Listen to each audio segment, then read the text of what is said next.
Merci déjà de me recevoir pour la deuxième fois d'affilée. Digital Opération, toujours partenaire de l'événement, j'en suis ravi. Et ça fait d'ailleurs rebondir sur le fait qu'on a beaucoup de partenaires qui sont présents, d'exposants qui sont présents et qui étaient déjà présents l'année dernière.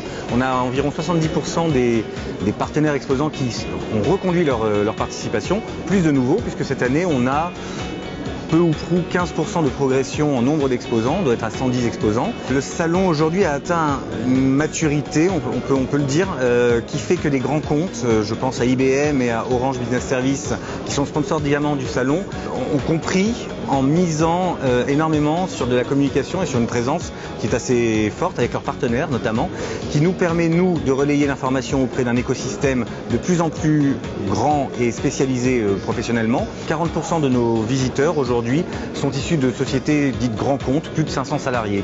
Je pense que la présence d'un IBM, d'un Orange, mais d'autres, de Nokia aussi, qui est également présent, de Motorola, qui sont sponsors du salon, Motion Computing, Praxedo, fait que ce salon est devenu véritablement en 3 ans une vraie plateforme pour la mobilité numérique, mais pour la mobilité en général professionnelle.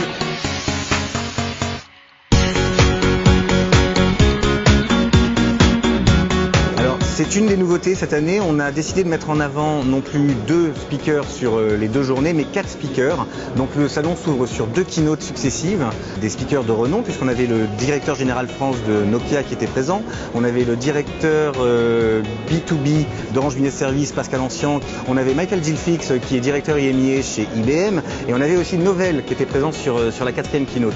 On a quand même un niveau de qualification de ces speakers assez élevé qui permet d'attirer un visitorat aussi élevé qui a besoin de comprendre quelles sont les grandes stratégies de la mobilité en entreprise. 3 ans d'existence pour Mobility for Business et c'est que le début.